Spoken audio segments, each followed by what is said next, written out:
ZEE5 ಇರುವಾಗ ನೀವು ನಿಮ್ಮ ನೆಚ್ಚಿನ ಶೋಗಳನ್ನ ಎಂದಿಗೂ ಮಿಸ್ ಮಾಡಿಕೊಳ್ಳುವುದಿಲ್ಲ. ಅದು ಸಂಪೂರ್ಣ ಉಚಿತವಾಗಿ. ಪಾಪು, ಅವನ ಕೆಲಸ ಏನಾಯ್ತು? ಅದು ನಾಳೆ ಕನ್ಫರ್ಮ್ ಆಗತ್ತಮ್ಮ. ಪುಟ್ಟ, ಹೌದಾ? ಸದ್ಯ ಅವನಿಗೊಂದು ಒಳ್ಳೆ ಕೆಲಸ ಸಿಕ್ಕಿದ್ರೆ ಸಾಕು. ಅಭಿ ಮದ್ವೆ ವಿಷಯ ಏನಾಯ್ತಮ್ಮ? ಎಲ್ಲ ನಾವು ಅನ್ಕೊಂಡ ಹಾಗೆ ಆಯ್ತು ಪುಟ್ಟ. ಜನಾರ್ದನ್ ಅವರು ಒಪ್ಕೊಂಡ್ರು. ಶೂನ್ಯ ಮಾಸ ಮುಗಿದ್ಮೇಲೆ ಮದುವೆ. ಇಲ್ಲಿ ಮದುವೆ ತಯಾರಿ ಶುರುವಾಗಿದೆ. ಎಲ್ಲ ನಾವು ಅನ್ಕೊಂಡ ಹಾಗಾದ್ರೆ ಸಾಕು. ಓ, ಕೊನೆಗೂ ನೀನು ಅನ್ಕೊಂಡ ಹಾಗೆ ಆಗ್ತಾ ಇದೆಯಾ? ಎಲ್ಲ ನಿಮ್ಮಿಂದ ಮಾವ. ಅವತ್ತು ನೀವು ಜನಾರ್ದನ್ ಅವ್ರ ಮನೆಗೆ ಹೋಗಿ ಬಂದಿರಲಿಲ್ಲ ಅಂದರೆ ಇದ್ಯಾವುದೂ ಆಗ್ತಾ ಇರಲಿಲ್ಲ. ಅವ್ರಿಗೆ ಕಂಕಣ ಬಲ ಕೂಡು ಬಂದಿದೆ ಅಂತ ಕಾಣುತ್ತೆ. ಹಾಗೆ ಕೂಡು ಬಂದ ಮೇಲೆ ಯಾರೂ ಏನೂ ಮಾಡೋಕ್ಕಾಗಲ್ಲ.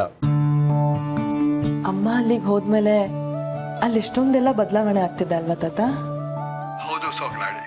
ಮಲ್ಲಿಗೆ ಎಲ್ಲೇ ಹೋದರೂ ಕಪ್ಪನ್ನೇ ಅಲ್ವಾ ಬೀರೋದದು. ಪುಟ್ಟ, ನನಗೆ ಯಾಕೋ ನಿನ್ನ ಧ್ವನಿ ಬೇರೆ ಥರ ಅನ್ನಿಸ್ತಾ ಇದೆ. ಹುಷಾರಾಗಿದೆಯಾ ತಾನೆ? ಅಮ್ಮ, ಅದು ಈರುಳ್ಳಿ ಹೆಚ್ಚುತ್ತಾ ಇದ್ದೆ, ಕಣ್ಣಲ್ಲಿ ನೀರು ತುಂಬಿಕೊಂಡಿತ್ತು, ಅದಕ್ಕೆ ವಾಯ್ಸ್ ಒಂಥರ ಕೇಳಿಸಿರ್ಬೇಕು. ಹೌದಾ? ಅದು ಸರಿ, ಸಂಧ್ಯಾ ಏನು ಮಾಡ್ತಾ ಇದ್ದಾಳೆ?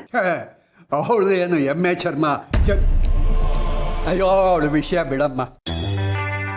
ಈಗ ನೀನೇ ಮುಂದುವರೆದು ಆ ಉತ್ತರ ಕುಮಾರನ್ನ ಮದುವೆ ಮಾಡಿಸ್ತಿದ್ದೀನಿ ಅಂತ ಗೊತ್ತಾದ ಮೇಲೆ ಆ ಉತ್ತರ ಕುಮಾರ ನಿನ್ನ ಹತ್ರ ಚೆನ್ನಾಗಿ ಮಾತಾಡ್ತಾನ ಅಥವಾ ಮೊದಲಿನ ಹಾಗೆ ಇದ್ದಾನ? ಇಲ್ಲ ಮಾವ, ಬದಲಾಗ್ತಾ ಇದ್ದಾನೆ. ಇವತ್ತು ಅವನಾಗೆ ನನಗೆ ಥ್ಯಾಂಕ್ಸ್ ಹೇಳ್ಬಿಟ್ಟ. ಏನೋ ತುಳಸಿ, ಆ ಮನೆಯಲ್ಲಿ ನಿನ್ನನ್ನು ಎಲ್ಲರೂ ಒಪ್ಕೊಂಡ್ರೆ ನನಗೆ ಅದೇ ನೆಮ್ಮದಿ. ನಿಮ್ಮ ಆಶೀರ್ವಾದ ಇರೋದಕ್ಕೆ ಅದು ಸಾಧ್ಯ ಆಗತ್ತೆ ಬಿಡಿ. ಸರಿಮ್ಮ, ಒಳ್ಳೇದು. ಏನ್ ತಾತ? ನಿನ್ನ ಜಾಗದಲ್ಲಿ ಬೇರೆ ಯಾರಾದರೂ ಇದ್ದಿದ್ರೆ ತಾವೇ ಫೋನ್ ಮಾಡಿ ನಿನ್ನ ಮಗಳು ನನ್ನ ಒಡವೆನೆಲ್ಲ ಕದ್ದಿದ್ದಾಳೆ ಅಂತ ದೂರು ಕೊಟ್ಟಿರೋಳು. ಅದು ನೀನು ಹೇಳೋದಕ್ಕೆ ಹೊರಟು ನನ್ನನ್ನು ಸನ್ನೆ ಮಾಡಿ ತಡೆದೆ.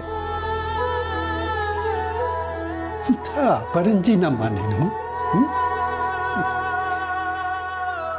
ನಮ್ಮ ತುಳಸಿಗೆ ತಕ್ಕ ಸೊಸೆ. ತಾತ, ಅಮ್ಮಂಗೆ ಆ ಮನೆಯಲ್ಲೇ ಸಾಕಷ್ಟು ಸವಾಲ್ಗಳಿದೆ. ಇನ್ನು ನಾನು ಫೋನ್ ಮಾಡಿ ಈ ವಿಷಯದ ಬಗ್ಗೆ ಹೇಳಿ ಅವ್ರಿಗೆ ಯಾಕೆ ತೊಂದರೆ ಕೊಡ್ಲಿ? ಇಷ್ಟಕ್ಕೂ ಈ ವಿಷಯದಲ್ಲಿ ಅವ್ರದ್ದೇನು ತಪ್ಪಿದೆ ಹೇಳಿ?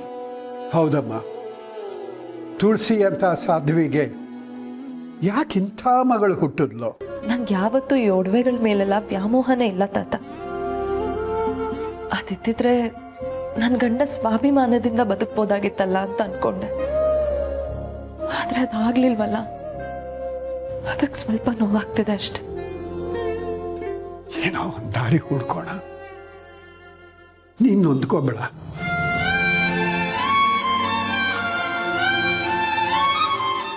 ZEE5 ಆಪ್ ಡೌನ್ಲೋಡ್ ಮಾಡಿ ಎಲ್ಲಾ ಸಂಚಿಕೆಗಳನ್ನು ಸಂಪೂರ್ಣ ಉಚಿತವಾಗಿ ನೋಡಿ.